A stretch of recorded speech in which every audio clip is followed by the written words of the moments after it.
Hey everybody, thanks for joining White Dog Outdoors. If you've watched any of our recent videos, you guys keep hearing me talk about the pink beaded walt because probably 8 or 9 out of every 10 fish are taking the pink beaded waltz. It's been absolutely nuts. Tied these guys up this summer, and ever since then, man, the fish have been crushing them.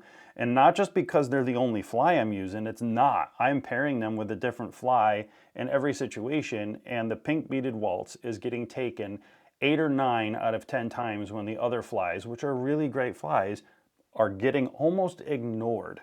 So I'm absolutely loving this fly. Figured I'd tie it up for you guys.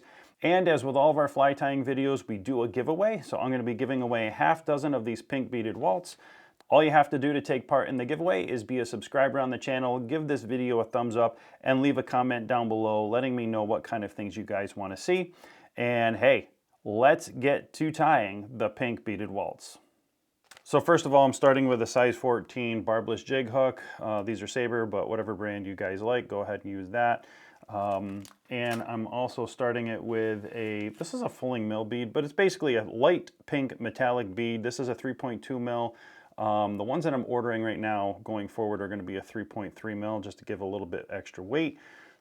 And the dubbing I'm using is the Senyo's Laser Dub in Dark Tan. Really like this stuff. It goes on nice and thin, which is really great, and the fish are just loving it. So we're also going to start with a UTC 70 thread.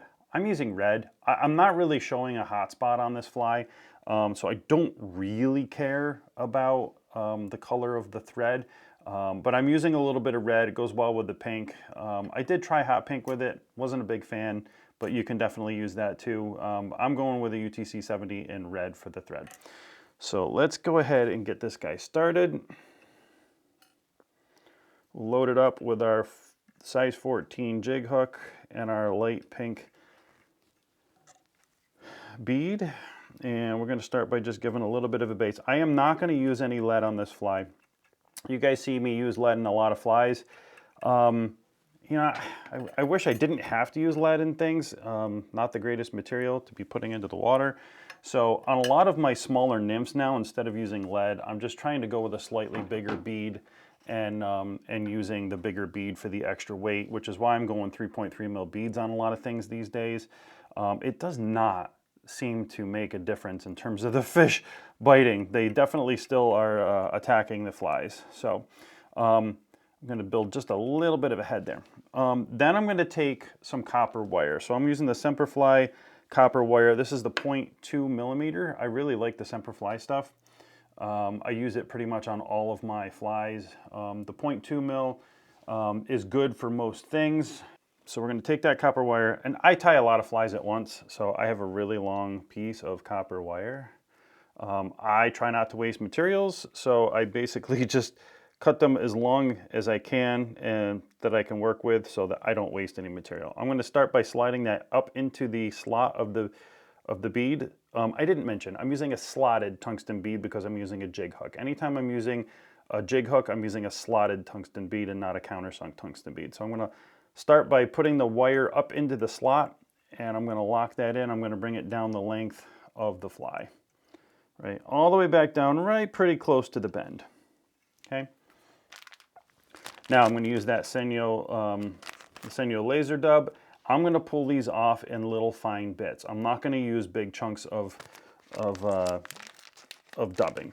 One thing that I have, some of my earlier flies, you see I maybe go a little bit thicker. The more advanced I've become in my fly tying, the thinner I go, thin to win.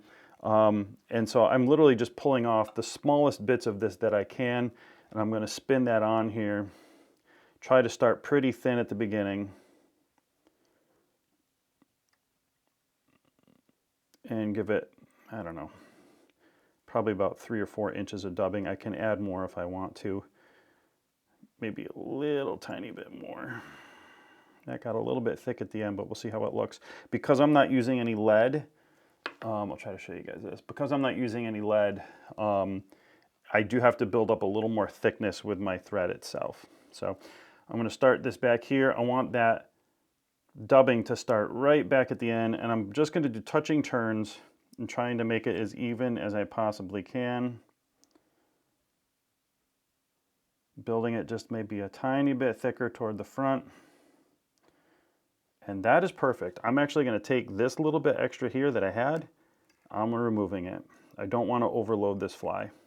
Okay, so just pull this out, and we'll be able to trim that back a little bit later too. Okay, I'm simply going to take my copper wire and I'm going to wrap it. I'm going to do it by hand because I know most people, not everybody has a rotary vise, but it's easy enough when I get this long strand, I can do it by hand very easily. Okay, and bring that up to the top. I'm just going to tie that guy in.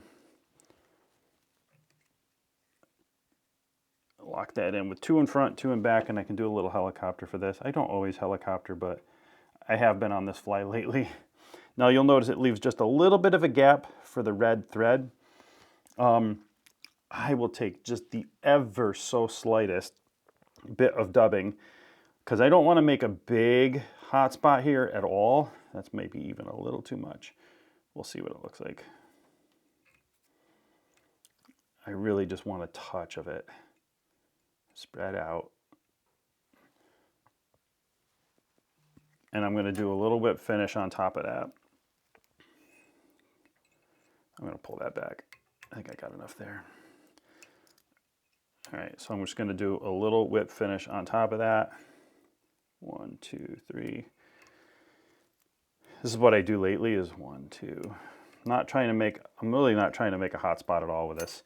But if I have a little tiny bit, that's actually really good. Okay, and then I'm not actually using head cement anymore. I don't want to wait for them to dry, and I tie a lot of them at once. So I'm actually using, this one's beat up, you can't even see what it is. Let me get the full one. All right, so what I'm using is actually the Solar Res Bone Dry in the ultra thin. It's really, really good stuff. It goes on super easy, super thin. So what I'm doing is I'm just taking the tiniest little touch of this, trying to get it into the thread wraps just a little bit. Push the dubbing back up on it. Zap it with a little UV light. Rotate that around just a tiny bit. And that's going to solidify everything around where those thread wraps tied up. And I just hit that for a little bit, and now it's solid. It isn't going anywhere. All right, so that's the pink beaded waltz, and man, this thing is absolutely killing the fish lately. All fall I've been using this, and I've been crushing the fish. And not just small fish, I've caught some really, really good sized fish on this, some good sized browns with some really good sized bows. Bows up to like 21 inches are taking this fly, and they're ignoring the bigger stone flies right next to them. They're going for this guy. So love this fly. As I mentioned before, we do a giveaway with all of our fly tying videos. So in order to take place in the giveaway, just be a subscriber on the channel, give this video a thumbs up, and leave a comment down below letting me know what you want to see. Give me a story. Love hearing that kind of stuff. Anything you guys want, we'll randomly select a comment, and that will be the winner of the video or of the giveaway, and we'll be giving away 6 of these guys. So awesome. Thanks you guys for joining us. Hope you guys learned something, and I hope you guys can tie some of these up and crush some good fish. Thanks for joining us. We'll see you guys soon.